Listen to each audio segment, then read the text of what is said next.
Olá, amados irmãos e irmãs, é um prazer estar aqui novamente com você, né, para falar da palavra de Deus, né, para mostrar para você o novo caminho seu, né, o novo caminho que temos que ter em Cristo Jesus.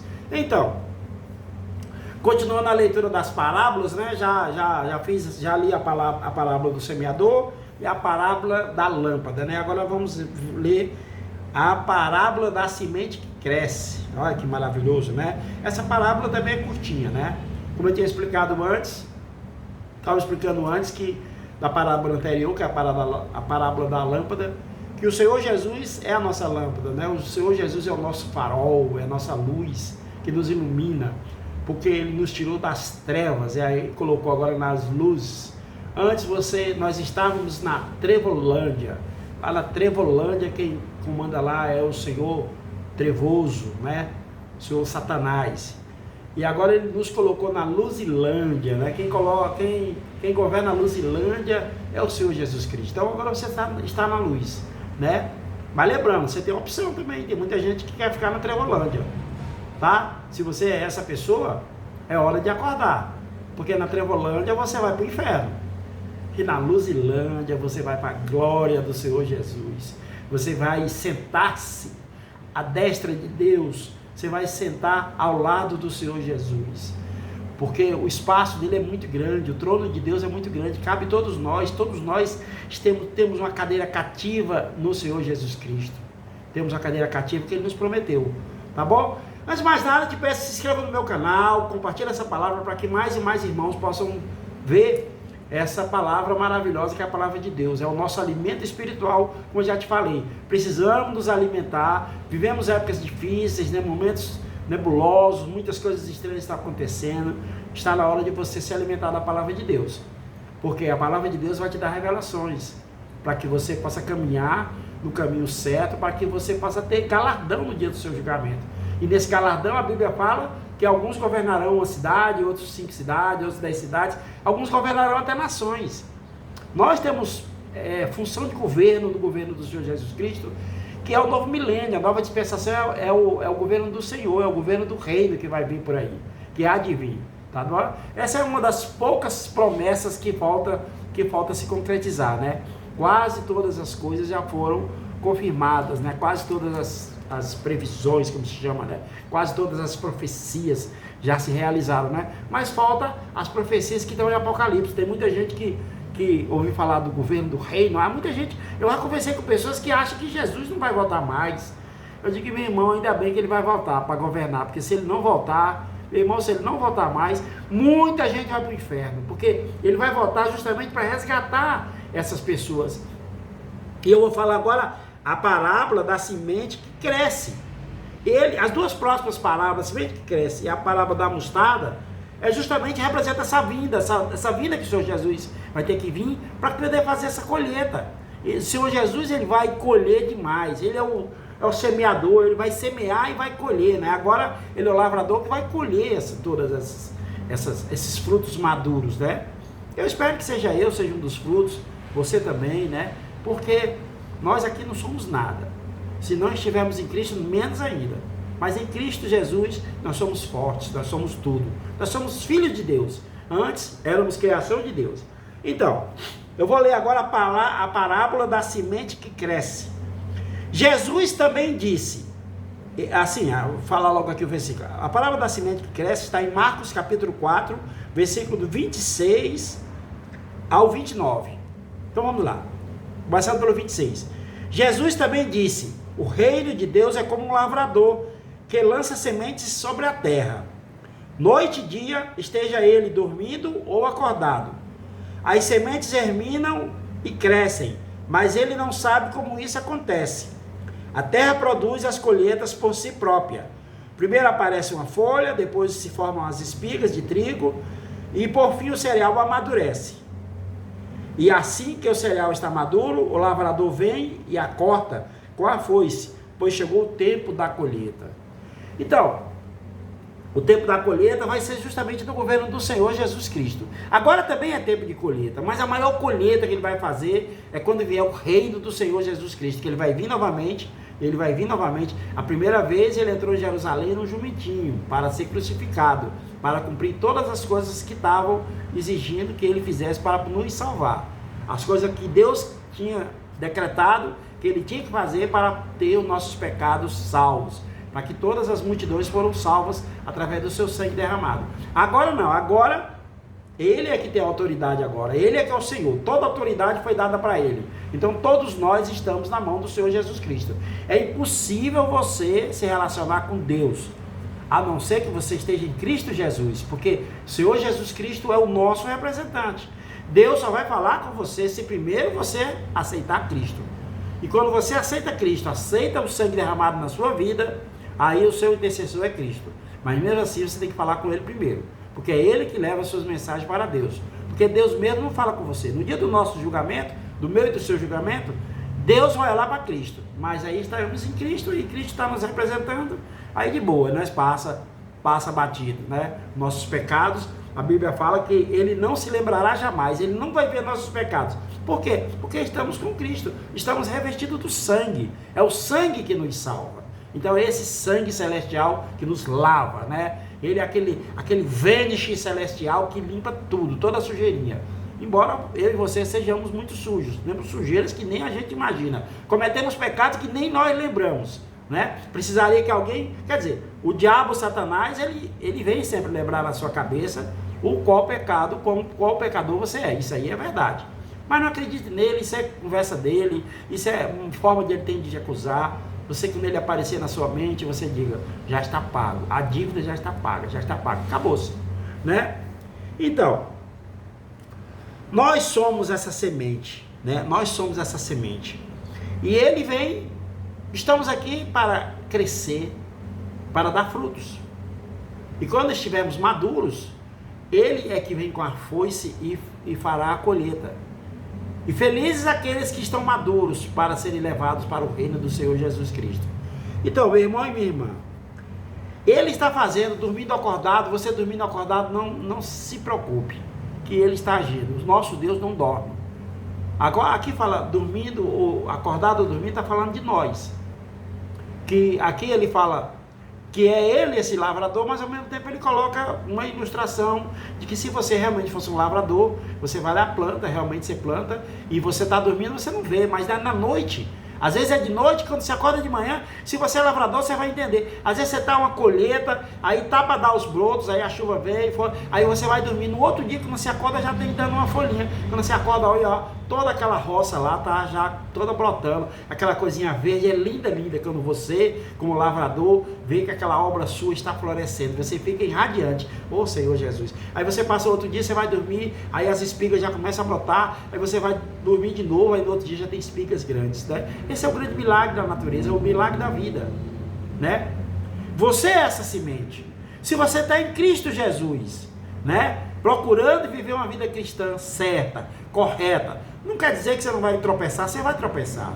Você vai tropeçar. O mundo é cheio de coisas ilusórias, é cheio de coisa que nos comove, é cheio de coisa que nos atrai. De vez em quando a gente é atraído. Hoje você vê coisas do mundo que tiram você do caminho na televisão, no dia a dia, com seus amigos. É pornografia, é pecado sexual, pessoas que fazem você pecar através de atos que elas deixam você irado. Então, isso tudo é pecado.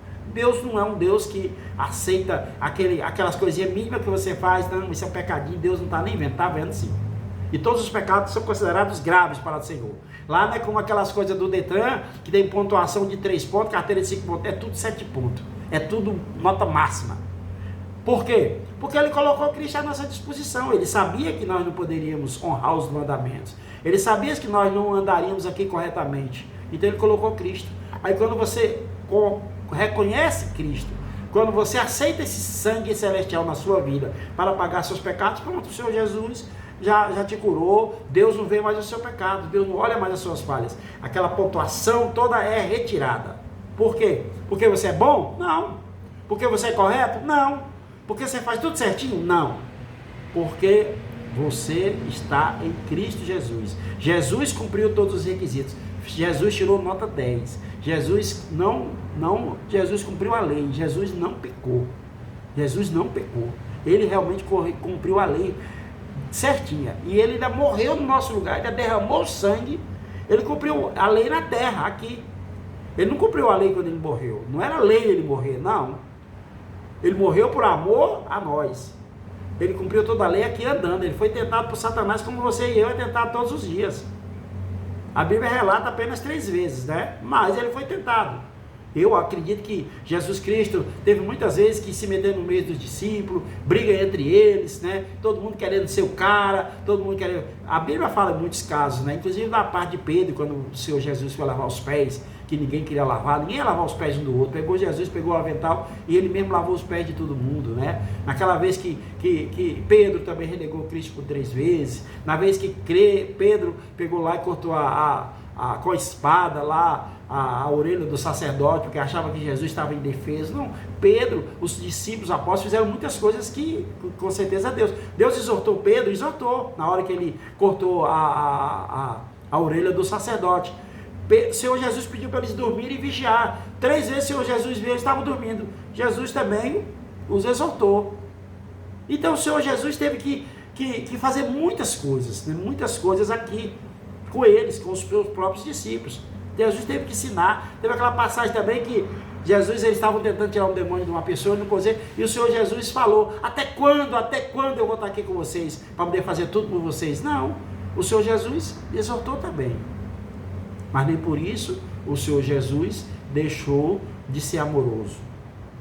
Nem por isso o Senhor Jesus disse: não vou ensinar vocês mais não, porque vocês não servem não. O Senhor Jesus escolheu os 12, né? Apenas o filho da perdição, que era Judas, se perdeu, mas depois Jesus colocou o maior de todos, que foi Paulo. Paulo, ele não viveu com Jesus, ele era inimigo de Deus, ele era inimigo de Jesus, ele era inimigo da igreja, ele era perseguidor e era religioso, mas o Senhor Jesus o conquistou de uma forma tão grande que Paulo deu a própria vida. Paulo foi condenado a ser guilhotinado, ele teve a sua cabeça foi cortada por uma espada, e isso aconteceu quando ele foi condenado, muito antes de ele morrer, e ele na prisão, esperando a morte, ou seja, ele estava no corredor da morte.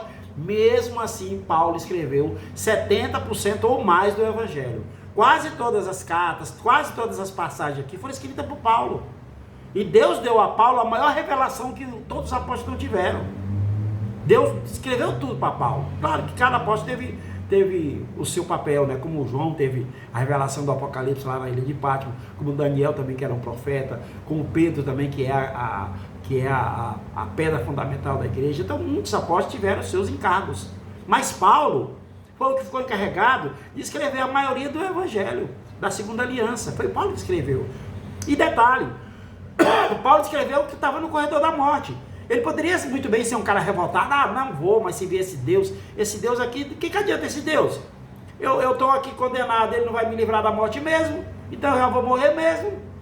Paulo poderia fazer isso? Poderia. Talvez você e eu fizesse, mas não. Paulo ficou ali, cumpriu o seu mandamento, cumpriu aí o seu caminho. Era caminho de Paulo saber que ele, no final de tudo, ele não morreria. Paulo tinha uma fé muito grande. Eu acho que Paulo deveria...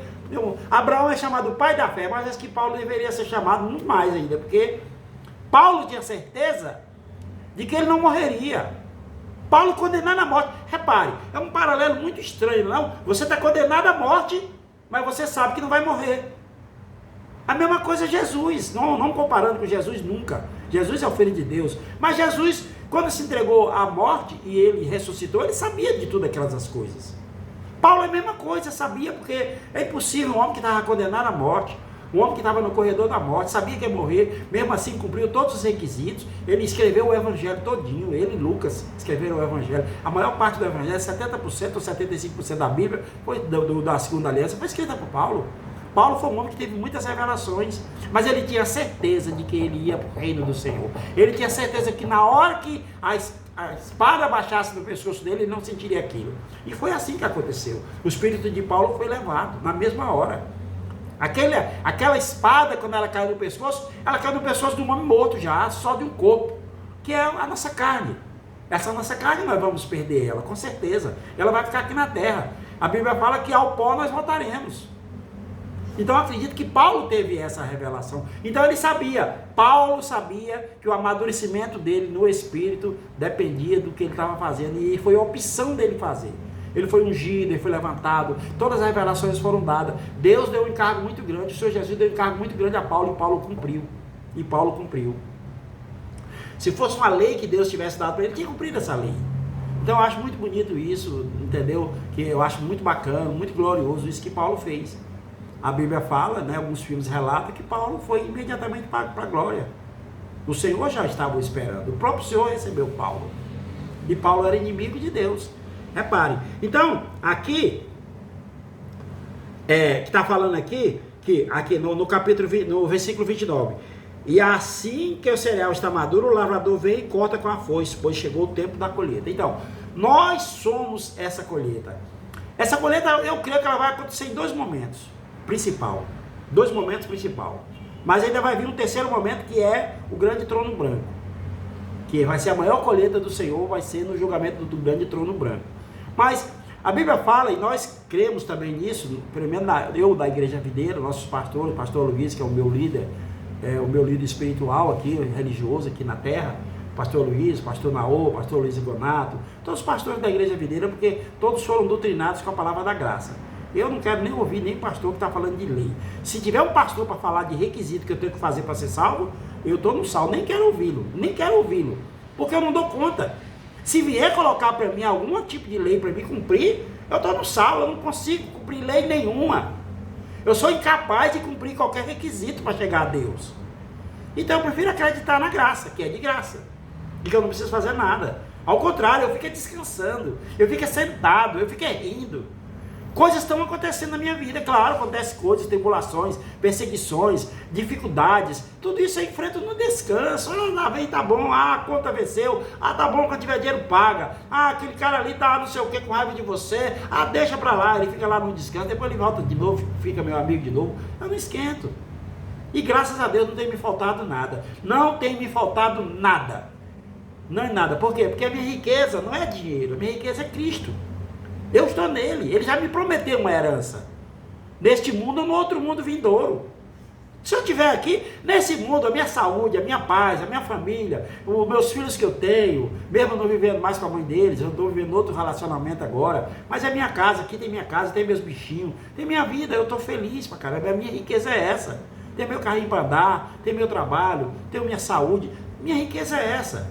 Se Deus me der muito dinheiro, amanhã ou depois eu tiver muito dinheiro, aleluia, glória a Deus, aí eu vou até exagerar um pouco, mas por enquanto eu estou satisfeito com o que Ele está me dando, porque Ele está me honrando, o Senhor Jesus está me honrando, e eu aqui estou em Cristo Jesus, então é por isso que eu vou ficar no descanso. Senhor, o Senhor já fez tudo, o Senhor já pagou minhas dívidas, antes de eu nascer, a minha dívida não era passada, as minhas dívidas eram futuras, e o Senhor Jesus morreu pelas minhas dívidas futuras. Isso quer dizer que ainda vou pecar um pouquinho mais e já está pago. Ele já deixou crédito na minha conta. Então é essa a vida que eu vivo. Minha vida cristã é essa. Eu não sou religioso, eu não vou para a igreja todos os dias, eu não faço tantas orações como muitos religiosos fazem, não. Eu não faço nada. Na verdade, eu sou até um pouco irresponsável. Agora mesmo tem tempo que eu não faço pregações aqui para você, eu estou fazendo agora, voltando, porque o diabo fica resistindo, fica me dando trabalho, me dando coisa, hoje não, hoje eu resolvi, antes de eu ir começar a trabalhar hoje, eu resolvi fazer pelo menos dois vídeos para mim poder pregar para você, entendeu? Para que você entenda que você estando em Cristo não precisa você viver uma vida atribulada. Você vai enfrentar tribulações, mas no descanso. Sabe o que é você ver o circo pegar fogo, o mar pegando fogo, e você tá ali pegando fogo e você tá doido que... Sabe aquela piada que diz, eu quero que o mar seque para mim comer peixe assado? Eu tô desse jeito. Se o mar secar hoje, eu vou lá pegar uns peixinhos para comer assado. Então eu tô no descanso do Senhor. Graças a Deus eu tenho esse entendimento. Irmão, eu estou também falando para você essa verdade. Fique nesse descanso, honre o Senhor Jesus Cristo. Só em você aceitar, se você não aceitou ainda, se você vive num mundo pecaminoso, se você vive num outro espírito, se você vive numa outra natureza, uma natureza mundana, caída, procure mudar. Comece devagarzinho, que Ele vai te restituindo de glória em glória. A Bíblia fala que nós vamos crescer de glória em glória. Comece a ler a Bíblia. Leia a partir da segunda aliança, não comece pela primeira aliança não. Porque a primeira aliança é a lei, a história do povo de Deus, entendeu? Não é para nós, ali não é para nós é a segunda aliança. A segunda aliança é a vinda do Cristo, nosso Salvador. Então, lê a segunda aliança, comece a ler, comece lá pelo primeiro livro, que é o de Mateus, comece a ler, venha Mateus, leia todos os livros. Eu também estou devagar aqui ainda, eu já estou mais adiantado, já estou lá no livro de Apocalipse, já estou lendo Apocalipse, né? Apocalipse não é um livro para você ter medo não, é um livro maravilhoso, entendeu? Eu te aconselho você ler, coma da palavra, se alimenta da palavra, você chegar logo em Apocalipse para você ver, realmente as promessas vão se realizar ali em Apocalipse para você. Não pense na destruição, a destruição é do diabo, essa destruição é para o Satanás, essa destruição são para os que são demônios, não é para você. Não pense que é para você, não, nem tudo que está na Bíblia é para você. Fique com a graça é para você. A graça do Senhor Jesus, a vinda do Senhor Jesus Cristo é para nós, é para mim e para você. Eu quero viver a minha vida cristã em Cristo Jesus, mesmo eu merecendo, mesmo não valendo nada, mesmo eu sendo um pecador. Por que eu sou um pecador? Porque eu sou filho de uma pecadeira. Minha mãe, se ela fosse um pé de manga, produz manga, um pé de abacate produz abacate, um pé de banana produz banana, uma pessoa produz um pecador. Nós somos um pecador. Agora, o mistério de Deus é que em Cristo Jesus, que nós estamos nele, nós não somos mais pecadores. Quer dizer, nós somos pecadores perdoados, somos pecadores salvos, somos pecadores lavados. Por quê? Porque o nosso representante já cumpriu todos os requisitos. Ele cumpriu a lei no nosso lugar. Ele até derramou o sangue. Além de ele cumprir a lei no nosso lugar, ele ainda derramou o sangue. Ele ainda morreu ainda. Ele derramou o sangue por mim e por você. Esse sangue foi para assinar essa aliança. Através desse sangue carmesim que ele assinou a aliança. E a aliança foi fundamentada. E Deus aceitou, porque Deus é o nosso juiz. Ele é o nosso reto juiz. Ele é nosso pai, mas ele é o nosso reto juiz. Ele vai nos julgar um dia. Só que quando ele julgar você que está em Cristo, eu e você estamos em Cristo, ele não vai ver nossos pecados, porque estamos lavados. Eu era um pecador, eu tinha uma outra natureza. Eu era uma pessoa inimiga de Deus, agora não, agora eu sou filho de Deus. Antes eu era inimigo. Na minha antiga natureza, na minha nova natureza, eu sou filho de Deus. E como filho, eu quero cuidar das coisas do meu pai. E o que é as coisas do meu pai? É falar da palavra dele para você. Meu pai não deixou muito encargo para mim. Meu pai só disse, meu filho, eu já te salvei através de Jesus Cristo, que é seu irmão mais velho, que te salvou, aguentou os pecados, agora você está comigo. Faz o seguinte, seu trabalho é um só. Leva essa mesma palavra, esse é o mesmo amor que você entende hoje, esse encargo que você tem, o encargo que eu vou dar para você só, fale de mim para os outros. E hoje eu estou com esse encargo. Eu estou falando de Deus e de Jesus para você entender o que significa Deus nas nossas vidas e Jesus Cristo.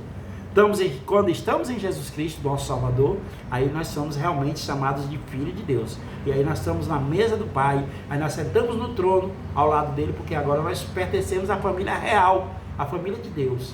É muito bom você fazer parte da família de Deus, né? O Criador de todas as coisas, e que um dia ainda vai te dar uma herança. E essa herança, aqui na terra, você já tem. É só você entender a medida da sua herança, né? E ele pode te dar muito mais, se você quiser, quer um carro, quer um casamento, quer uma mulher bonita, quer construir isso, quer fazer aquilo, quer estudar, quer viajar, peça para ele, peça para Jesus Cristo, porque Deus deixou Jesus Cristo responsável por todas essas coisas, porque o que Deus podia fazer para você, ele já fez. Ele te deu as graças, ele te deu as bênçãos na época de Abraão, e Jesus veio e pagou os seus pecados. Então tudo que Jesus pagou os seus pecados, quando você está em Cristo, aí todas aquelas bênçãos funcionam automaticamente na sua vida.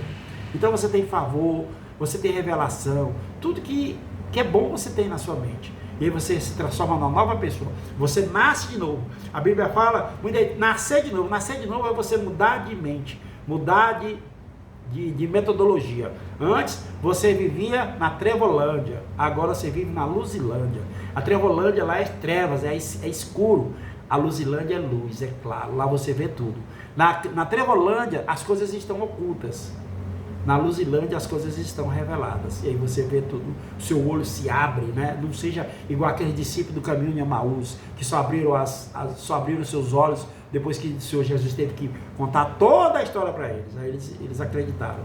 Mas mesmo assim, hoje também nós somos esses discípulos de Emaús, né? Quem sabe talvez eu esteja falando essa palavra para você esteja ouvindo, e que essa palavra você abra os seus olhos. Quem sabe você estava andando de olhos fechados, como eu também já andei de olhos fechados. Eu me considerava filho de Deus, mas verdadeiramente eu não era, porque eu estava de olhos fechados. Agora eu abri, e agora eu abri meus olhos, e agora eu vejo o meu Salvador, o meu Senhor Jesus Cristo. Agora eu vejo o sangue dele derramado em cima de mim, que me lava da minha podridão, do meu pecado, das coisas horríveis que eu já fiz na minha vida, que nem eu me lembro.